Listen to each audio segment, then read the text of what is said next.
In today's video, I'm going to be showing you all about jigs. No, not like dancing a jig. I'm talking about these, the jigs that we use for holding stuff when you're doing hydro dipping and painting. Stick around, I'll tell you all about it.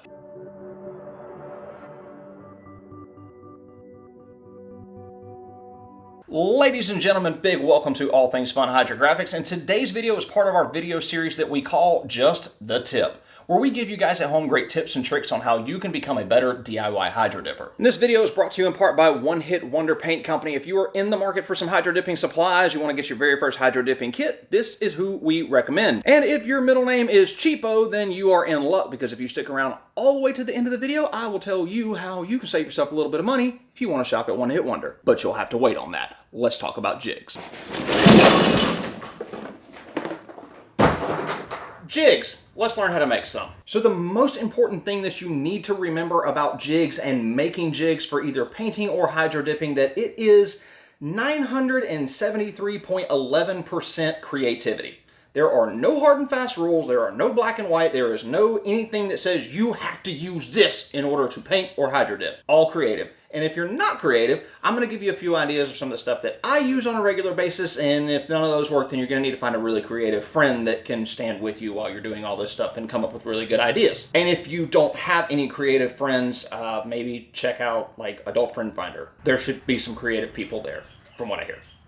So before we dive into actually making these jigs and show you what I use, let's go over just a few materials that you are going to need. Some type of painter's tape. I prefer the Frog brand tape. If you want to see my video all about what kind of tapes I use for different parts of the process, the link will be right up here, but you will need some type of painter's tape. Second is going to be electrical tape. The cheaper the better. Do not go and blow a whole bunch of money on fancy electrical tape, because you're just going to be throwing most of this away. A hot glue gun with just some regular old hot glue. Ain't got to be nothing fancy. I will leave a link down in the description box below to the hot glue and the hot glue gun that I use. And you will also need some denatured alcohol. Make sure that it is denatured alcohol. You do not want to use isopropyl or, granddaddy's liquor alcohol. This is what you need. And I keep my denatured alcohol in a little squirt bottle just like this. Also, and you're going to hear me say this 1,000 times before the end of this video, if you want to know where to buy one of these, a link will be down in the description. All of this other stuff you see up here on the table, we'll talk about it individually in kind of categorized somewhat of a methodical order so that this makes sense. Let's start with paint stir sticks. So paint stir sticks is probably the most common thing that I use on a daily basis when making jigs. Now, I am kind of cheap, so I like to reuse my paint stir sticks. So I buy these paint stir sticks on Amazon. I buy them in packs of like several hundred. And when I get done mixing up my clear coat with one of these, and you can see these are kind of got dried clear coat all over them, what I do is I throw them over here in this little cup on the side of my workbench and let them dry. So once the clear coat is dry on each one of these, what I will do is I will use this from now on to stir paint with. So once they have the clear coat on them, I'll use this to stir my gallons, or if I'm mixing up a different color paint or whatever, I'll use these to put paint on after they've been used for clear coat once. So they've already gotten me 2 uses for every single paint stir stick. Once they have been used to stir clear coat and stir paint, they go into a bucket underneath my workbench where I just use them for jigs from here on out. And they wind up looking like this. One side will be covered in paint, one side will be covered in clear coat, and then this makes a perfect jig for all sorts of different things. So one of the reasons that I end up using stir sticks the most is because they're so versatile. You can do so many different things with them. And I've got here a couple of examples of the most common ways that I like to use stir sticks. And most all of them require the use of hot glue. So what you'll do is you'll plug this in, heat it up, get your glue nice and hot. And let's just say that I had something like the end of this magazine that I needed to dip. What I would do is take a stir stick like this, put a glob of hot glue on the end, and then take it and just set it on the inside of this magazine. So now it will stick just like that, and you have something that you can hold on to while you're painting. You can hang this up so that it can dry, and you have something to hold on to while you're dipping and going down into the water, and you don't have to worry about getting your hands all nasty. Now, we'll talk about hot glue removal from parts that you've dipped here in just a second, but this is just a general overview of how I like to use it for different parts. So using the end of it is one way. Another way that I like to use it is by putting a bunch of hot glue on the end and using it as a flat surface to hold stuff. Another example being this piece of this magazine. You could put some hot glue here, let that hot glue harden up, and there you have something to hold the end of the magazine, just like so. Another example of holding stuff on the end would be like this Glock slide I've got here. You could actually put some hot glue in here and put this there, and now you have a place to hold your Glock slide. And you can hold it on this end and not have to worry about touching the part. You can dip it, you can do all sorts of stuff. This works great. Now, if you have bigger parts that won't fit on this and you need to make a bigger platform for something to sit on, you just take 2 stir sticks, stick them side by side like this, and then tape them down the middle like I did with this one. And that's all it is just some frog tape holding that together. And then you can use some hot glue to put multiple parts on here or some larger parts, and that will hold it just fine. You can do the same thing with longer parts. Just take 2 stir sticks. You can either tape them together. On this one, I actually hot glued them together, but that gives you a nice long piece to put a longer part on and gives you something to hold on to. If you don't have a method of putting these stir sticks into something to hold them flat while you're painting or dipping, you can also make a hanging device just like this. This is just some old electronic wire that you use like to wire up a light switch in a house, and it's copper, it's bendy, and it kind of stays in shape. What you can do is you can hot glue or tape it to the end of your stir stick, and now you've got something to hang on to, and then you can hot glue your part down here at the bottom, and it will hang just like so. And then my last common option for using stir sticks is to take electrical tape to wrap around the stir stick to kind of make a pressure fit inside of something, or I will use foam wrapped in electrical tape, and that also gives me some pressure to put inside of things. What you do is just take some of this electrical tape, wrap it around a couple of different places so that it will fit inside of here, nice and tight. Now you've got a place to hold on to that. And then you could also use these foam-based products. These are just thin, sheets of foam like this. I'll wrap it around a few times on a stir stick, then use some electrical tape to just kind of tape this into place. And then you can use it on something like this.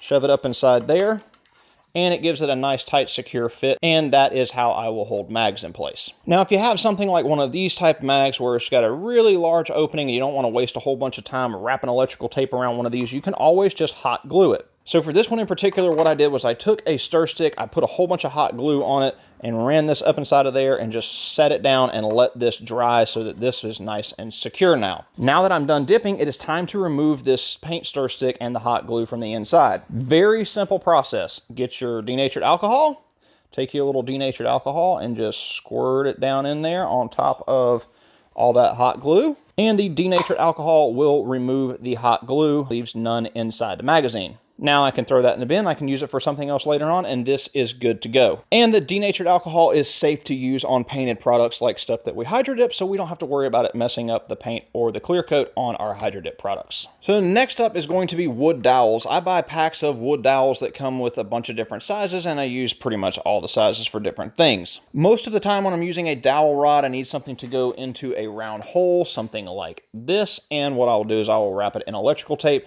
and shove this down in the hole. If needed, I can throw a little bit of hot glue around the edge just to keep this nice and secure, but you can use a dowel rod like this, and then I will take some of that electrical wire and just electrical tape it to this so that I have something to hang this from in the paint booth. Another example would be like this barrel here. I just take some electrical tape, shove it down inside there real nice and tight. Might have to give it a little twist, and that will hold a gun barrel just like so. And I just make me a little hook in there so that I have something to hang it from the paint booth, and this can hang freely. One of my other favorite ways to use these dowel rods is in combination with some pipe foam.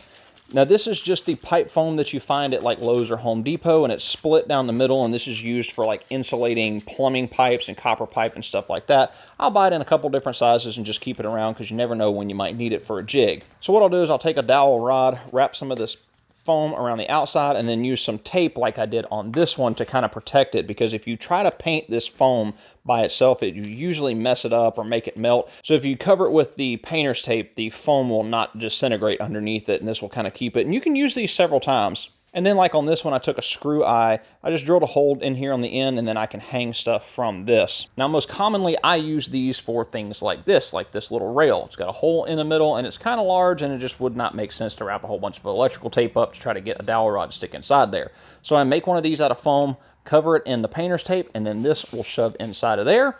And that gives me a nice secure place to hold it, and it keeps me from painting the inside of this rail so I don't have to worry about overspray getting inside. So there's a few ideas for how to use dowel rods and foam. And next up is going to be PVC pipe. The sizes that I use the most often are 1/2 inch, 3/4, and 1 inch, and I use them for all sorts of different things. And as you can see here, kind of like with some of my other jigs, I'll use some electrical wire to make me a little hanger, and I'll either tape it or hot glue it to the end of this PVC pipe, and that gives me some options for different things that I can use this for. Now, here are a few examples of some things that I use to hold PVC pipe on. What this is a 1 inch piece of PVC pipe. It is run through the inside of here, and it's secured with just a little bit of hot glue.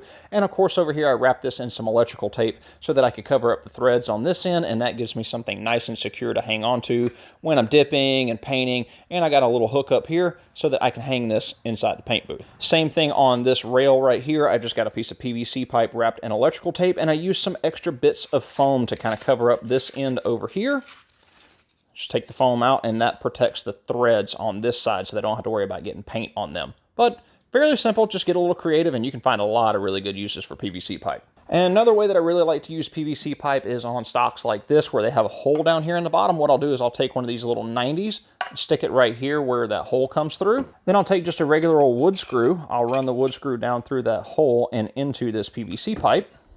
And once you get that all nice and secure, that will give you a solid place to hang this and hold this, and you can move it around and do whatever you want, and it's just held in there with that one little screw. And then when you're done, just pull that screw out, and then you can reuse these PVC pipes as many times as you like. Another thing that I commonly use the PVC pipe for is gun stocks like this that have a big hole in the back. What you can do is you can take your PVC pipe, wrap it in some electrical tape so that you get a nice tight fit, and then just shove this down in there and kind of give it a pressure fit. And that way you got something to kind of hang on to and hang this from in the paint booth. And if you're worried that it doesn't have enough pressure inside there to really hold it, what you can do is come in here in the back and just throw you a little bit of hot glue running from the actual PVC pipe to the inside of the stock, and that will help hold it in place. And last but not least is going to be the electrical wire, which I've already kind of talked about, but I actually do use the electrical wire by itself for jigging up some really random and odd shaped parts. One of the things I do most often is take two pieces of electrical wire or take one piece and fold it in half and then twist them to where it gives it a little bit more rigidity and it doesn't want to flex as much. So let's just say you had this slide right here and you didn't have any other way to make a jig. You could take some of this electrical wire, double it up and twist it, and that'll make a little hook over here on the end. It'll be something you can hang it by so it can dry and you can paint with it. And then just take you some hot glue, put you a bunch of hot glue down inside the slide, and that'll give you a nice secure place to where you can hang it and hold it and paint it and everything else you need to do just like that. So yeah, it's just a lot of creativity, but I always keep some old electrical wire just hanging around because I never know when I'm gonna need to use it for making jigs. So there's just a quick general overview of the things that I use to make jigs for the most often. Now there's a ton more, and there's very, very specific things that I have to make specific jigs for. And if you want to learn more about those things, you should definitely check out our online training class over on Patreon. I've got a link to our Patreon online training down in the description box below if you would like to check that out. And we got a lot of different tiers based on your budget and the level of hydro dipping you are at. Whether you are a brand spanking new baby beginner or you are thinking about going into the hydro dipping business, we can cover it all. So if that is something you think you'd be interested in, check out the link below to Patreon where our online training is at. And big thank you to our channel sponsors for helping out with today's video. If you want to save some money and use the coupon codes that I have, they are also down in the description box below directly underneath this video, and you can use those at either Freedom Lube or One Hit Wonder to save yourself some money on your next online purchase from their online stores. And now the moment you've all been waiting for. Let's roll the bloopers. In today's video, I'm going to be showing you all that you need to know about first freaking line. Here we go. And there's a mosquito in here. We're all going to die. In today's video, we're going to... already did that. Why are we doing the in today's video? Again, we covered that in today's video part all. In today's video, I'm gonna do they make river dancing classes for retarded rednecks? Because river dancing's not my thing, apparently. Is attached to my shirt. And so is that. This is not going well. Of electrical tape and foam to make these things a little bit more girthy so that you can slide them inside of things. This sounds absolutely terrible. I need to find different words. This is not working out well. This was a terrible idea. There is shit everywhere. Why did I do this? And then whenever you're done, that did not work out. And you can use those online coupon codes on the online stores for each of these places online. I have said online like 12 freaking times. We get it. It's online. We get. I seriously regret throwing that box of stuff all over the place because now I'm going to be finding jig stuff for like 11 months. Ugh.